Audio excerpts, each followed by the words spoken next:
ASMP. Et qui a inventé cette molette, sérieux? On n'y comprend rien. Je suis sûr que toi aussi, tu t'es mis en mode automatique, t'avais la flemme de comprendre et t'es allé faire des images. Mais tu t'es vite rendu compte que le mode auto, c'est un petit peu limité quand on veut faire des images de pro. Mon objectif, c'est de décortiquer pour toi le triangle d'exposition, vitesse, ouverture, sensibilité, pour que ça n'ait plus aucun secret pour toi et que t'aies qu'une envie, c'est de passer en mode manuel. Allez, c'est parti, aujourd'hui on parle de l'ouverture. Alors l'ouverture, c'est l'inverse de la fermeture. Non, je rigole. L'ouverture sur un appareil photo ou une caméra, aujourd'hui on va s'intéresser aux caméras, mais c'est exactement le même fonctionnement sur des appareils photo. L'ouverture, ça correspond à l'ouverture du diaphragme de l'objectif. En fait, le diaphragme, c'est plusieurs petites lamelles qui sont présentes à l'avant de tous les objectifs et qui vont soit s'ouvrir, s'agrandir pour faire passer plus de lumière, soit se refermer pour faire passer moins de lumière. Ça fonctionne comme la pupille de l'œil qui va soit s'agrandir quand il fait sombre et que du coup on va devoir faire rentrer plus de lumière, ou soit se fermer quand il fait très clair et qu'on a besoin de...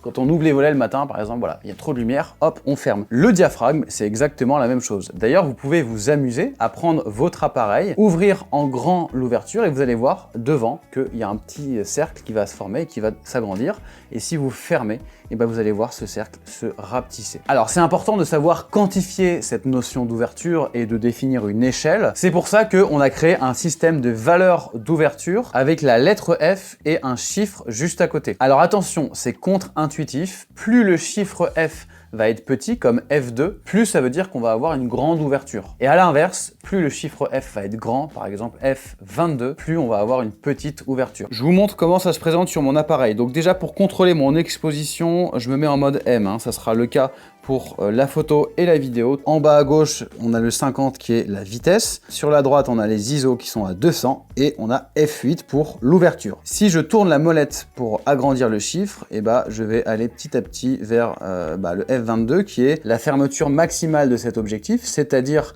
la valeur F la plus élevée possible. Et on voit que ça a assombri mon image, forcément, vu qu'il y a moins de lumière qui passe.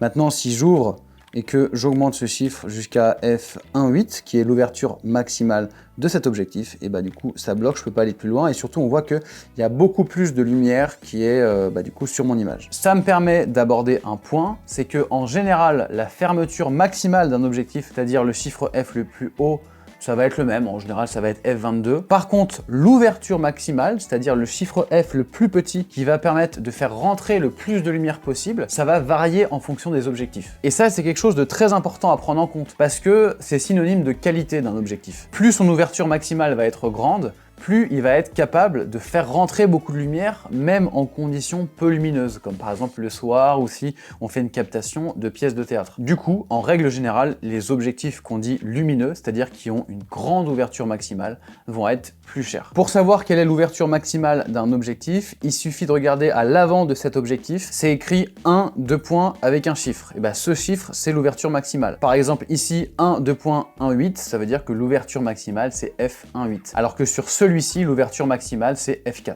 Attention toutefois, il y a certains objectifs zoom, c'est-à-dire des focales variables, qui vont avoir une ouverture maximale variable également. C'est-à-dire que si on est dézoomé à fond, ils vont avoir une ouverture maximale, et si on est zoomé à fond, ils vont avoir une autre ouverture maximale qui est inférieure, c'est-à-dire qui sera moins ouverte, donc avec un chiffre F plus grand. Par exemple, cet objectif Lumix 1260, c'est écrit 1, 2.2,8-4. Ça veut dire que quand on est dézoomé à 12 mm, on est ouvert à 2.8, et quand on est zoomé à 60, on est ouvert à 4. Je vais pas m'attarder là-dessus, mais en général, c'est signe d'une moins bonne qualité d'avoir une ouverture maximale variable parce que on peut se retrouver à zoomer, dézoomer et avoir une ouverture qui change sans qu'on ait rien demandé. Ce qui est un peu relou. Maintenant qu'on a dit tout ça, ce qu'il faut comprendre, c'est qu'un objectif sera de meilleure qualité s'il a une ouverture maximale plus grande, parce qu'il pourra faire rentrer plus de lumière. Et également pour la deuxième raison qu'on va voir tout de suite. L'ouverture va avoir une incidence sur la lumière, certes, mais ça va surtout avoir une incidence sur la profondeur de champ, et je pense que rien de mieux que de sortir les petites noix pour vous expliquer tout ça. Donc là, nous avons mon moniteur, ici nous avons Lucie qui écoute ma voix, Et au premier plan, nous avons les noix pour faire cette magnifique démonstration à venir. J'espère que vous êtes prêts et que vous avez les papilles en feu. Oui, c'est une table de bobo. Donc je vais prendre les deux extrêmes pour vous montrer vraiment l'incidence de l'ouverture. Vous voyez ici en bas à gauche, je suis à f1.8, c'est-à-dire que je suis ouvert à fond sur mon objectif. Et vous voyez qu'on a une très faible profondeur de champ. C'est-à-dire qu'on a les pistaches qui sont nettes, mais dès qu'on passe aux noix juste derrière, eh ben, elles sont très floues. Et alors je vous parle même pas des noix du Brésil au fond, là, qui sont vraiment perdues dans le flou, là, on les calcule même plus. Si j'avance un petit peu ma caméra, hop, voilà, je passe net sur les noix, les pistaches sont devenues floues, etc. Et on peut faire ça jusqu'aux noix de cajou, parce que perso, moi, c'est mes préférés. Si je me remets au niveau des pistaches et que je m'amuse à fermer mon diaphragme, qu'est-ce qui va se passer?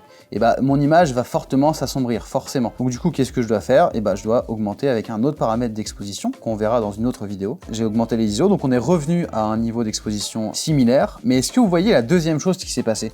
Vous vous rendez compte qu'à l'arrière-plan, c'est beaucoup plus net, c'est-à-dire que là, je suis focus sur les pistaches, mais on voit quasiment les noix. Et au fond, les noix du Brésil commencent à être distinctibles.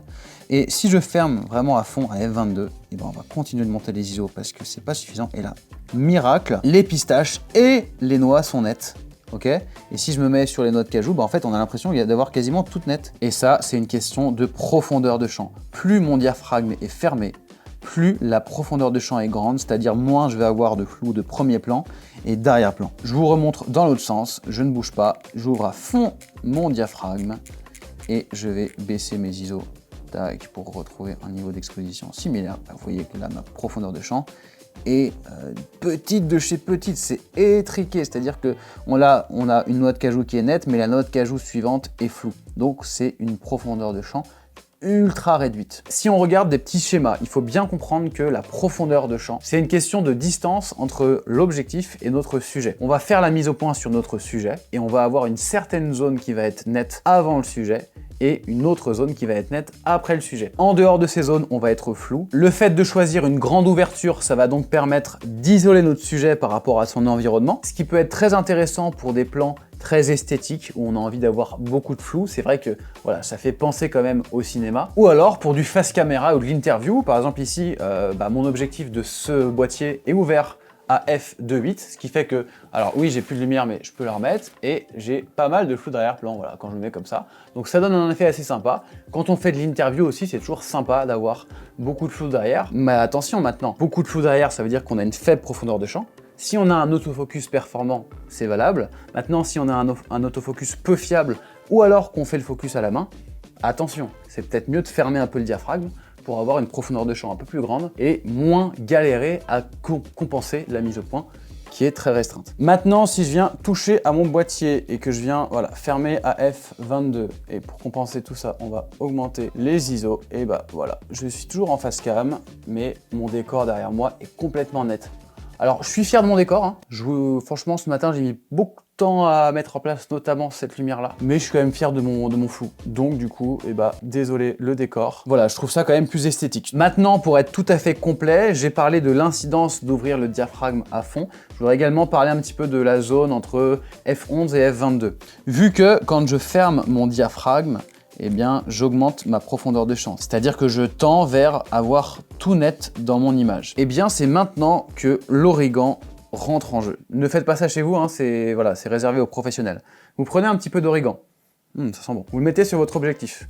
Hop là. Ce qui fait que là, j'ai quelques poussières d'origan sur mon objectif. On voit clairement là, toutes les poussières d'origan qui sont sur mon objectif. Il y en a pas mal et c'est normal en fait parce qu'on a agrandi la profondeur de champ. Donc même ce qui est sur l'objectif devient net en fait. Et maintenant, si j'ouvre le diaphragme à fond et que pour compenser du coup, je baisse les ISO, tac, je vais faire ma mise au point là-bas, tac. Et du coup là, on ne va plus voir du tout les poussières d'origan. Tout ça pour dire que, attention, si vous fermez trop votre diaphragme, il y a un risque de voir apparaître les poussières si vous en avez sur votre objectif ou sur votre capteur. Donc faut le faire en conscience et faut bien nettoyer avant. Autre chose importante à préciser sur l'ouverture, c'est que on va avoir tendance à perdre en piqué quand on ferme beaucoup le diaphragme. Ici par exemple, j'ai pris des images de la Tour Eiffel, exactement la même image à chaque fois, et j'ai comparé les ouvertures de F4 à F22. On voit clairement qu'à partir de F11, on perd en piqué, donc en gros on perd en sensation de netteté. C'est une autre raison qui fait que que, à mon sens, il faut quand même éviter d'aller au-delà de F11. Ok, maintenant qu'on a dit tout ça, Théo, c'est cool, tu nous as bien bourré le crâne avec tes noix, avec tes pistaches, ton origan, mais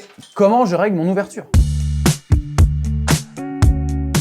Allez, on va essayer d'être synthétique, je te propose 3 situations. La première situation, tu sais pas trop comment régler ton ouverture. Mets-toi sur F5-6, qui est une ouverture moyenne. Comme ça, t'es ni trop ouvert et donc ta mise au point reste contrôlable, ni trop fermé, donc tu évites la perte de piqué et l'apparition de poussière. Deuxième cas, si tu veux isoler ton sujet et avoir beaucoup de flou de premier et d'arrière-plan, dans ce cas-là, tour à fond, allez, on ouvre les vannes, en étant conscient que la mise au point sera plus dure et que si tu es en autofocus, il faut vraiment un autofocus performant. Et si tu as envie d'avoir beaucoup de choses nettes à la fois dans ton image, plusieurs plans, dans ce cas-là, tu peux fermer à F8, F11 en évitant d'aller au-delà et en faisant attention à pas avoir de poussière sur ton capteur ou ton objectif. Et voilà, poup, poup, poup, ça y est, tu sais régler ton ouverture et tu peux passer en mode manuel en étant serein. Ah, tu peux être fier de toi. Mais attention, savoir régler ton ouverture, c'est cool, mais c'est que un seul des 10 réglages fondamentaux dans la checklist du cadreur pro. Si tu as envie de transformer ta caméra en machine à plan stylée et d'être serein sur tous tes tournages, tu dois absolument maîtriser cette checklist. Ça tombe bien, je t'ai préparé un petit PDF tout simple avec ces 10 réglages que tu vas pouvoir emporter partout. En gros, c'est tout ce que les pros vérifient avant d'appuyer sur Rec. Tu as juste à cliquer sur le premier lien en description et tu vas la recevoir d'ici quelques minutes dans ta boîte mail. Quant à moi, je vais me faire un petit assortiment pistache, noix de cajou, noisette, noix du Brésil.